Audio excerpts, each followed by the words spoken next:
The city of Eloria shimmered like a jewel against the canvas of night. Towers of crystal and silver reached into the sky, their tips pulsing with soft light, casting reflections into the turquoise rivers that wound through the alien capital. For all its beauty, it was a city that made Lasara feel small, unwanted, forgotten. She was a Valen, one of the luminous beings whose lives stretched for centuries, whose lineage was everything. Families were sacred, bloodlines carefully woven to strengthen their kind. But Lasara was different. She was barren. No healer could change it, no ritual could undo it. And in a world where every bond was measured by the children it produced, her worth had vanished the day she was told she would never give life. Suitors had come once, but when they learned the truth, they turned away. Friends grew distant. Her sisters, all with children of their own, pitied her quietly.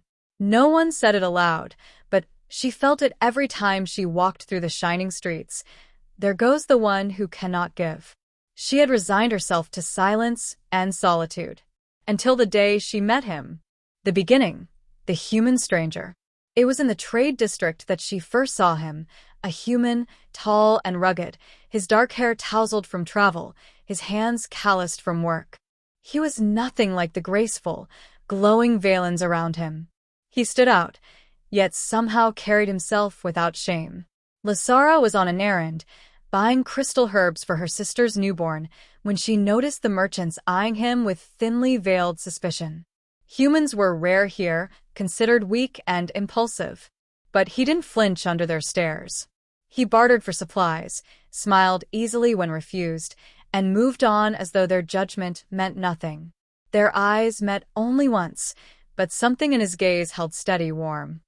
He didn't look at her like the others did. Not with pity. Not with judgment. Just curiosity. Later, she found herself thinking of him. Which was strange. The next day, fate crossed their paths again. She found him outside the archives, struggling to lift a crate much too heavy for one man. Against her better judgment, she approached. "You'll break yourself trying to lift it that way," she said softly. He turned, startled, then grinned. "And here I thought I was doing pretty well." His voice was rough, but his smile was disarming. Without hesitation, Lasara reached out, her strength lifting the crate with ease. He blinked in surprise. "Guess I owe you one," he said. "Name's Marcus." And that was how it began. The middle, two lonely souls. Marcus was a traveler, a mechanic by trade. He had come to Eloria to sell tools and starship parts, hoping to earn enough to continue his journey across the stars. Their conversations grew from chance meetings to deliberate ones. He would find her near the gardens, or she would find him in the trade district. They talked of small things at first: food, music, the differences in their worlds. Lasara found herself laughing more than she had in years. Marcus had a way of making her forget her shame.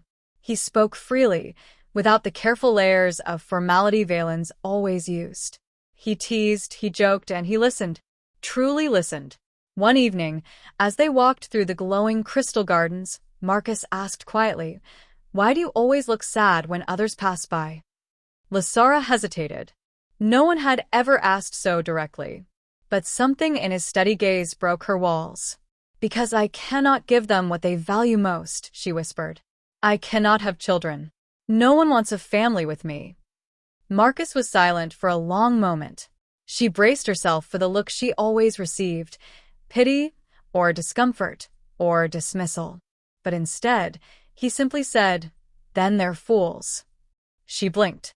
"What?" "You're more than that," he said firmly. "You're kind. You're strong. Anyone who can't see that doesn't deserve you." His words lingered with her long after they parted that night. For the first time in years, her heart felt lighter. The conflict, a choice to make. Of course, not everyone approved. Whispers began when they were seen together too often. Her sisters scolded her gently, warning her not to attach herself to someone so fleeting. "He's human," one said. "They live short lives. He cannot give you the stability you deserve." Another added, "And what future could you possibly build?" "It's foolishness, Lasara. You're setting yourself up for more pain." Even Marcus noticed the stares. One evening, he confessed, "I know I don't belong here. Your people don't like me. And maybe they're right. But when I'm with you, Lysara, I feel like I do belong. That has to count for something." Her heart ached with conflict. She had spent so long rejected, unwanted, defined by what she could not give. And here was this human, offering her something she thought she'd lost forever, a chance to be seen, to be loved. One night, under the twin moons, Marcus took her hand. "Lysara," he said quietly, "you don't need children to make a family. You just need someone who chooses you.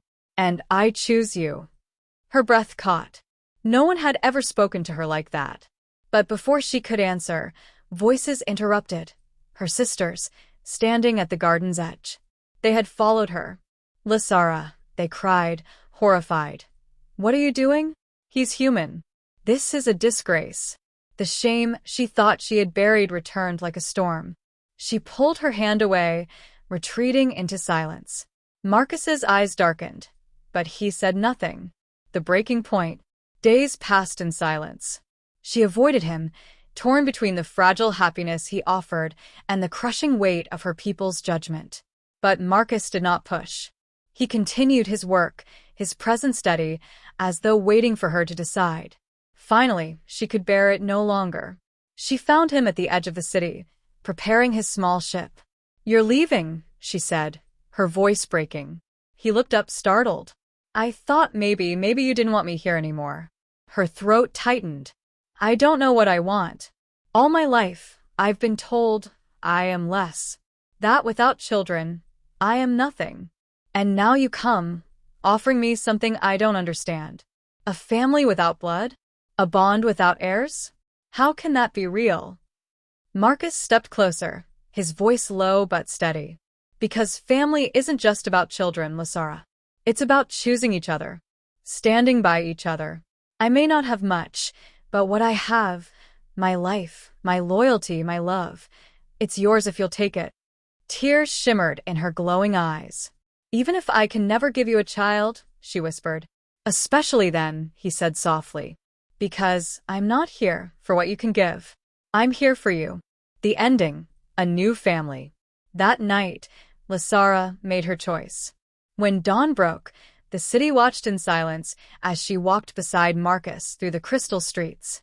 Her sisters whispered, her neighbors stared, but she held her head high for the first time in years. In the heart of the gardens, beneath the ancient light of the twin suns, she declared, "I cannot give life, but I can give love.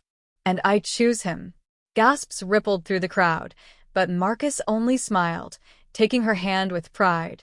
Over time, the whispers faded. People began to see what Lysara had found, not shame, but strength. Not emptiness, but love. Children from the orphan houses of Eloria came to know her well, for she opened her home to them, offering the warmth she thought she could never give. Together, she and Marcus built something greater than blood, a family bound by choice, by love, by